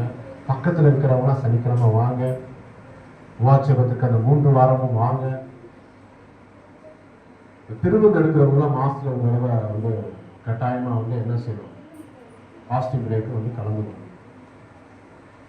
அப்படி வரல அப்படின்னு சொன்னா திருவிருந்து கிடையாதுங்க. திருவிருந்து எடுக்காமல் இருப்பதே நல்லது. முடிஞ்ச அளவுக்கு திருவிருந்தை ரெஸ்பெக்ட் பண்ணுங்க. சில பேர் ஞானஸ்தானம் எடுக்காம இருக்கிறீங்க, அது நல்லதுக்கு இல்லை. ஞானஸ்தானம் வந்து தனிப்பட்ட கருத்தை சொல்கிறேன். ஞானஸ்தானம் வந்து எடுக்கணும். எடுத்தால் மட்டும் பத்தாது, அதன்படி வாழணும். கர்த்தருக்கு முழுசாக தன்னை அர்ப்பணிக்கிறவர்கள் தான் தேவை. சபையில் கூட்டம் வர்றதுக்கான வழி என்ன, அதை எனக்கு தேடவே இல்லை. 17 வருஷமாக ஊழியம் மட்டும் அதை தேடலை, இன்னும் தேட மாட்டேன். உண்மையான ஆத்துமாக்களை உருவாக்குவது இந்த சபையினுடைய நோக்கமாக இருக்கிறது.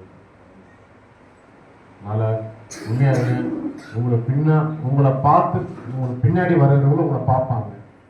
ஞானஸ்தானம் எடுக்கிறீங்களா, திருவிழா எடுக்கிறீங்களா, சரியாக நேரத்துக்கு வரீங்களா, ஜெபம் நல்லா பண்ணுறீங்களா, உங்களுக்குள்ள தேவ பிரசன்னம் இருக்கான்னு சொல்லி உங்களுக்கு பின்பாக வருகிறவர் பார்ப்பாங்க. நீங்கள் அவங்களுக்கு முன்பாக முன்மாதிரியாக இருக்க வேண்டும் என்பதை தாழ்மையாக கேட்டுக்கிறேன். அவங்களுக்கு முன்பாக முன்மாதிரியாக இருங்க. உங்களுடைய தனிப்பட்ட வாழ்க்கையில நீங்க எப்படி உங்களுக்கு சுகம் கிடைத்தது, விடுதலை கிடைத்ததோ அதே போல இன்னும் விடுதலை இல்லாமல் இருப்பதெல்லாம் அழைச்சிடுவாங்க. நீங்க நிறைய பேர் நல்லா வருது. அதனால நான் சொல்றது வந்து என்னன்னா, நிறைய பேர் அடுத்துவாங்க. கர்த்தர் ஒருவேளை அவர்களை தெரிந்து கொண்டிருக்கலாம். ஒருவேளை தேவன் நம்மளை பயன்படுத்தலாம். அதனால எல்லா காரியத்துக்கும் ஒப்பு கொடுங்க. ஒரு குடும்பத்துக்கு ஒரு நபர், நம்ம சாப்பாடுக்கு நம்ம என்ன பண்றோம், சபை சாப்பாடுக்கு ஒரு குடும்பத்துக்கு 500 ரூபாய்க்கு கொடுக்குறோம், வழக்கமாக இருக்கிறது. அதனால அதையும் நீங்கள் என்ன பண்ணுங்க, சரியாய் கொடுங்க. சிறுவர் ஊழியத்தை இந்த வாலிபர் ஊழியங்களில் சுவிசேஷ ஊழியர்களை தாங்கக்கூடிய ஒரு பிள்ளைகளாக எழுதுங்க. கர்த்தர் ஒருவேளை உங்களுக்கு காணிக்கை கொடுக்க வேணாலும் காணிக்கை கொடுக்கலாம்.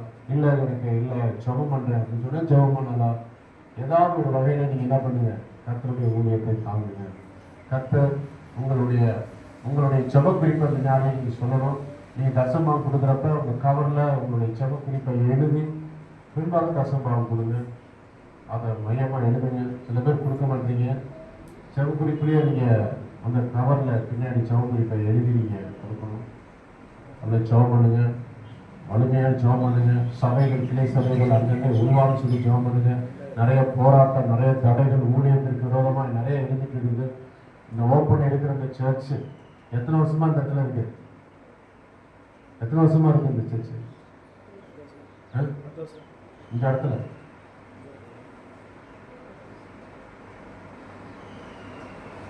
இத்தனை வருஷமா இருக்கு இல்லையா? எவ்வளவு மழை காலம் வந்திருக்கு இல்லையா? இந்த ஆராதனை நடத்துற வரைக்கும் இந்த சாரல் உள்ள வராது, மழையும் வராது, வந்ததும் இல்லை. கர்த்தர் நம்ம மேல இறுக்கமா இருக்கிறார், நம்ம மேல தயவாக இருக்கிறார். இந்த பிரேரை பிடிச்சிட்டு நீங்க போனீங்கன்னா மழை உள்ள வந்து இங்க இதுல இருந்து உள்ள வந்து இங்க தண்ணி நிரம்பிட்டு இந்த இடம். உங்களுக்கு எல்லாம் தெரியாது, சொல்லுது தண்ணியில வரல உள்ள. ஆனாலும் கர்த்தர் இந்த ஆராதனை முடிகிற வரைக்கும் மழையை நிப்பாட்டுறார். இந்த ஆலயத்துக்குள்ள உட்காந்துருக்கவங்க மழையில சிதறந்து வெளியே போகக்கூடாது. எத்தனை வருஷம் தெரியாது நடந்துட்டு இருக்கு. ஒரு சின்ன சாட்சி. கர்த்தர் நம்மளை அழைத்து வரார், பயன்படுத்துகிறார், விடுதலை தரார், பரிசுத்த ஆவி நிரப்புகிறார். இன்னும் பல அற்புதங்களை செய்ய தேவன் விருப்பமுள்ளவராக இருக்கிறார். ஆனால் நம்ம தெரிந்து கொள்ளப்பட்ட காரியம் என்னவென்றால், நம்மளாலே சபை வளர்ந்ததா, நம்மளாலே ஆத்ம ஆதாயம் செய்ய முடிந்ததா, விடையேற பெற்ற இயேசு ரத்தத்தாலே சுத்திகரிக்கப்பட்டு வேத வசனத்துக்கு நம்ம சாட்சியா இருக்கிறோமா என்பதுதான் முக்கியம். அறிவிப்புகளை கேளுங்க, கேட்டு அதன்படி முழுசாக அர்ப்பணிய. மறுபடியும் சொல்றேன், ஞாயிற்றுக்கிழமை சரியான நேரத்துக்கு வாங்க. லேட்டா வர்றது வழக்கம் வைக்காதீங்க. அது தவறான பழக்கம், தவறான சரியான சோமண்டாங்களா? எல்லாரும் இருந்த இடத்துல கிடைக்கிறது. எங்களை மிகவும் அதிகமாக நேசிக்கிறதால எங்கள் அன்பின் பரலோகத்தினால் குமரன் மீட்பர் இரட்சகருமாகிய இயேசுவின் நாமத்தினாலே ஜெபிக்கிறேன். ஆண்டவரே, சாட்சி சொன்ன பிள்ளைகளை கர்த்தர் ஆசீர்வதித்து அவருடைய குடும்பங்களை கர்த்தர் உயர்த்துகிறார்.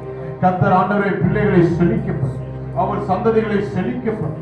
இந்த நாளிலே கூட ஆண்டவரே தகப்பனே, ஆண்டவரே அப்பா, ஆலயத்தில் ஜெபிக்கிற ஒவ்வொரு பிள்ளைகளுடைய வாழ்க்கையில் கர்த்தர் சமாதானத்தை நான் நிரப்புகிறார். தேவ சமாதானத்தினால் நிரப்புகிறார், தேவ பலத்தால் நிரப்புகிறார், தேவனுடைய கிருபையால் நிரப்புகிறார். கர்த்தருடைய இரக்கம் ஒவ்வொருவரையும் ஆளுகை செய்வதாக. காணிக்கை கர்த்தர் ஆசீர்வதி. தேவ சமாதானத்தினால், தேவ கிருபையினால், தேவ இரக்கத்தினால் கர்த்தர் ஆளுகை செய்கிறார். எல்லா தீமைக்கும், எல்லா சோதனைக்கும் கர்த்தர் விலக்கி ரட்சித்து பாதுகாத்தர். தேவ சமாதானத்தினால் ஒவ்வொருவரையும் நிரப்பும், தேவ ஆவியால் ஒவ்வொருவரையும் நிரப்பும், தேவனுடைய கிருபையால் ஒவ்வொருவரையும் நிரப்புங்க சுவாமி. அவர்கள் ஆலயத்தை விட்டு கடந்து போகிற பொழுது வெளியேற பெற்ற வேதம் நமக்குள்ளாக இருக்கிறது, வெளியேற பெற்ற விசுவாசம் நமக்குள்ளாக இருக்கிறது, வெளியேற பெற்ற ஆண்டவரே மூளைக்கு தலைக்கல் நம்மளோடு கூட இருக்கிறது, வெளியேற பெற்ற ஆண்டவரே சாந்தம் அமைதி நமக்கூடாக இருக்கிறது.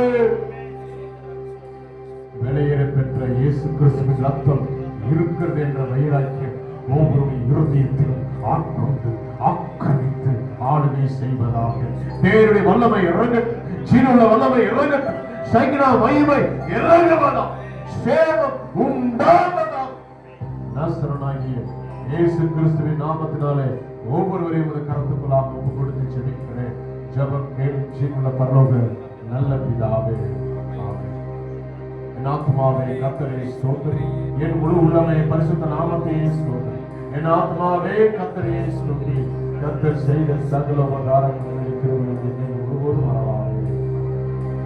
பிதாவாகிய அன்பும் இயேசு கிறிஸ்துவின் கிருபையும் பரிசுத்தாவின் வழிநடத்தலும் பரிசுத்தவான்களுடைய சபையுடைய அன்பின் இயக்கமும் இன்றும் மீண்டும் சதா காலத்தோடு நம்மளோட நீண்ட நாட்களாக நினைத்திருப்பதாக.